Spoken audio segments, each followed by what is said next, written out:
والد کا مفتی محمد سعید کا خواب ہے، اس کا ویژن ہے، اس کی زندگی بھر کی تقدو ہے، اس کا پسینہ ہے، اس کا خون ہے، جو آپ سب کے لوگوں کی شکل میں میرے سامنے اس کو بیٹھا ہوا ہے۔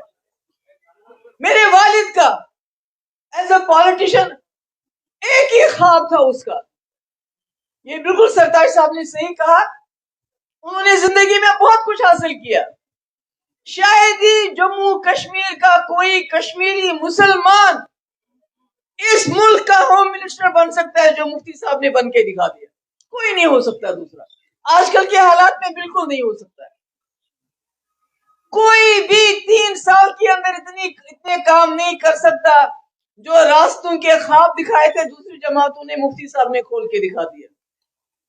مگر اس کے باوجود مفتی صاحب کا یہ کہنا تھا، پورے ملک میں دیکھا تھا علی گڑھ کے زمانے میں کہ یہ جمہوریت کیا ہے، ایک غریب آدمی ووٹ ڈالتا ہے اور اس ملک کے پرائم منسٹر کو چنتا ہے، ایم ایل اے کو چنتا ہے، ممبر پارلیمنٹ کو چنتا ہے، اگر اس کو یہ پسند نہیں آتا ہے دوسرے کو چنتا ہے۔ مگر جموں کشمیر میں بھی وہ یہی نظام چاہتے تھے۔ ہماری بدقسمتی جموں کشمیر کی، جو مفتی اس کو سب سے زیادہ پیچیدہ اس لیے بنایا گیا کہ یہاں جمہوریت کو پنپنے نہیں دیا گیا۔ میں کسی ایک جماعت کی بات نہیں کروں گی۔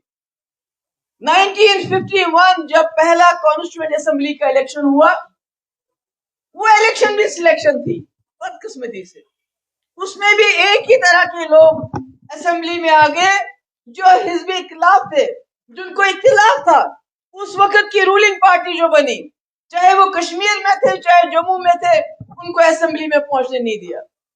یہ شروعات ہو گئی جموں کشمیر کے جو آپ کہیے ٹوٹی پھوٹی جمہوریت کی، کہ جو یہاں سب سے زیادہ اپوز کرتے تھے، جو علیحدگی کا نعرہ لگاتے تھے، وہ اب مین سٹریم میں آ گئے ہیں، اس لیے اب الیکشن کو مینیپولیٹ کرنے کی ضرورت نہیں ہے، ادروائز ہمیشہ الیکشن مینیپولیٹ ہوتے تھے۔ مگر اس کے بعد الیکشنوں کا کیا ہوا مجھے بتانے کی ضرورت نہیں، مگر مفتی صاحب کوشش کرتے رہے ایک متبادل میں کھڑا کرو، اس لیے کانگریس میں گئے، کیونکہ نیشنل کانفرنس اور کانگریس ان کو گندی نالی کا کیڑا کہا گیا، سوشل بائیکاٹ ہوا، مگر وہ ڈٹے رہے، بہت محنت کی، مجھے نہیں لگتا ہے کسی پولیٹیشین نے اتنی محنت کی ہوگی، صرف اس لیے نہیں، کرسی کے لیے نہیں، کرسی تو انہوں نے میرے خیال میں شاید مشکل سے 27 سال کی عمر میں جب وہ صادق صاحب کی دکان بند کر کے چلا جاتا ہے، دبان جاب میں نہیں پیچھوں گا کچھ بھی، مفتی صاحب کی کوشش یہ تھی میں متبادل، اور اس کے بعد زندگی بھر محنت کر کے کانگریس کو انہوں نے اس جگہ پہنچایا۔ آپ کو یاد ہوگا فاروق صاحب کی سرکار تھی، کانگریس نکلی کرپشن کے خلاف، کانگریس نکلی مس گورننس کے خلاف، اور ہمارے 5-7 بچے شہید ہو گئے، کانگریس بن گئی۔ پہلی بار جموں کشمیر کے لوگوں نے کانگریس کو سمجھنے کی کوشش کی کہ مفتی صاحب شاید صحیح بات کہتا ہے، وہ جو ہمیں دکھاتے ہیں الگ خواب وہ ہونے والے نہیں ہیں، مگر جو نکلنے والا ہے پوچھتی ہے، اپوزیشن اکاؤنٹیبلٹی مانگتی ہے۔ مجھے مفتی صاحب نے بتایا کہ جب شیخ صاحب 22 سال کے بعد واپس آئے 75 میں، انہوں نے سرکار سنبھالی، اس کے بعد الیکشن بھی ہوئے، پھر سرکار سنبھالی، تو مفتی صاحب جیسے ان کی عادت کرپشن کے خلاف بولتے تھے، مس گورننس کے خلاف بولتے تھے، تو اندرا جی نے ایک بار مفتی صاحب کو فون کیا، مفتی جی آپ شیخ صاحب کو کیوں ستاتے ہو، ان کی مخالفت کیوں کرتے ہو، اب تو یہ قومی لہلنگر میں آ گئے ہیں، اب تو یہ مین سٹریم میں واپس آ گئے ہیں، آپ ان کو کیوں کام نہیں کرنے دیتے ہو؟ تو مفتی صاحب نے کہا میڈم میں اپوزیشن میں ہوں، میں ایک جماعت چلاتا ہوں، میرا کام ہے اپوز کرنا اور ڈپوز کرنا اور باہر کرنا، اگر یہ کام صحیح نہیں کریں گے، اگر آپ بھی چاہتی ہیں کہ میں بھی شیخ صاحب کے دروازے پہ، نیشنل کانفرنس کے دروازے پہ جا کے ہاتھ پھیلاؤں اور اپنی جماعت کو تالا لگاؤں تو ٹھیک ہے۔ اندرا جی نے کہا نہیں یہ صحیح کہہ رہے ہو آپ، ہماری 1 لاکھ بچے یتیم ہو گئے، ہماری بچیاں بیوہ ہو گئی، ہمارے بوڑھے ماں باپ بے اولاد ہو گئے، یہ حقیقت ہے، اس میں کیا کریں گے آپ؟ اسی لیے 99 میں مفتی صاحب نے PDP بنائی، اس وقت کیا حالات ہے مجھے آپ کو بتانے کی ضرورت نہیں ہے،